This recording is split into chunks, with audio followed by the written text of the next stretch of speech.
So this is my 2021. I released a single called Amelia, serenaded the largest crowd I've played to so far, over 16,000 people live with just my voice and a guitar, hit over 200,000 views on YouTube, sold out a London show at a quaint piano bar, spent time with people I really love and had a pretty chunky amount of radio play here in the UK.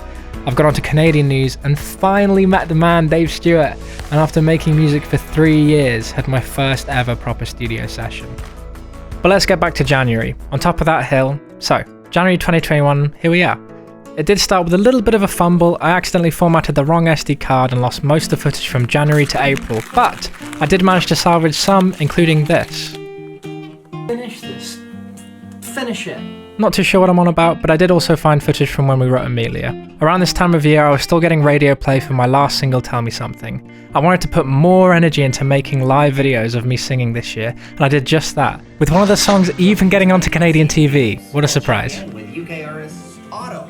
That was Otto joining us from across the pond. And throughout this time, I was writing songs like a madman, not knowing I'd already written my next single. I was doing live streams every other Tuesday and called it Telegram Tuesdays. After all, I make most of my music from this old Telegram room. Skip forward a month or so and I'm having late night phone calls with Dave Stewart about Amelia. This was to be my next single. Then out of the blue, it started snowing in April. My birthday rolled around and I got a couple new instruments as well. Super happy. Getting a little bit off track, so let's take it back to Amelia. We did just that and we planned to head to Port Marion. Elbow bump, buddy. Cheers, thank you. Just got and bought the Amelia suit. And then we headed out on the road to the location. That didn't sound good, did it? No. Oh, I'm just tired. That's probably good. That's good enough, isn't it? That's fine. Ready to go? I think so. The drive was long and the views were beautiful, and I was just really glad that I had some company to join me along for the ride. And then we finally got there. Such a beautiful place. It's far there. I spent the whole day riding around on a bike in a turtleneck and a two-piece suit. This is actually the moment when my mate Seb took the photo for the artwork. Needs me a video. It's getting a bit sweaty in this suit, that's all. And after a full day of filming, about 12 hours, we were all done. So then I hopped on my bike, and then hopped in my car, and then hopped all the way back to South Wales. Yeah, what an absolute treasure of a memory. But it doesn't end there. After we got back, we found out that the drone footage had been lost. No stress though, after a bit of extra planning and some limbering up, we decided to head all the way back to Port Marion, this time taking a guitar to film some performance shots too. So we're in Caerleon, we just picked up the guitar for the Amelia shoot. I brought two of my closest friends and we stopped off in an old church along the way.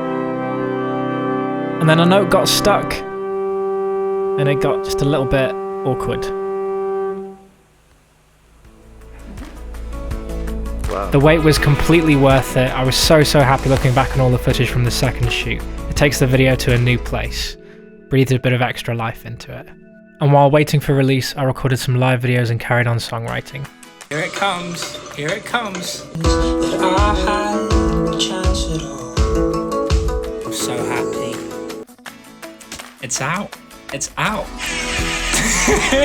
It is out. It is out. Oh. I'm so happy.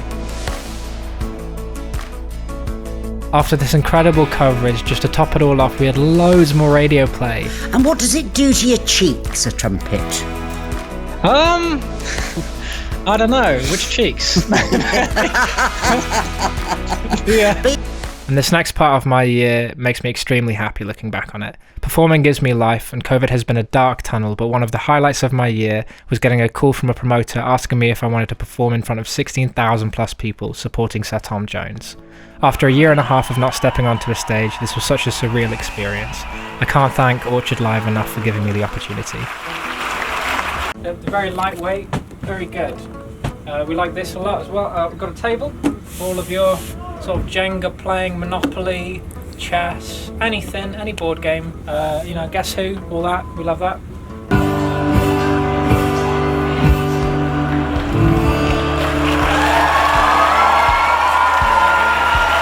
You guys have been absolutely wonderful. Then here I am in the hotel and then on the drive back as well. Oh, I was so happy. So happy. Hello, I'm Otto and here we are in Cardiff delivering telegrams, handwritten, for you, in Cardiff, today, right now. This is a part of my physical mailing list where if you like my music I'll send you telegrams from the telegram room. Not too sure how much longer I'll be doing this, but if you're interested, now's definitely the time to sign up. Oh my god, that went quick, didn't it? And then something really incredible happened. Ended up selling out a London show.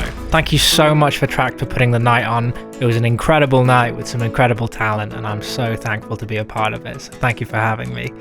And while I was in London, I had the wonderful opportunity to finally meet Dave Stewart. He's a fantastic storyteller and that shows through in his songwriting. I've been sending him all the songs I make completely remotely for over a year now. I can't thank Dave enough for believing in my music and creating this magic with me. After that, I went back to Wales for a little while, dressed up for Halloween, and then headed back out to London. I spent time with Dave Stewart and some incredible musicians to create some amazing new songs that I'm super excited to share. Even with COVID still being around, 2021 brought me some amazing memories with people that I care about and those who really inspire me. I hope you're as ready for 2022 as I am. It's going to be such a good one.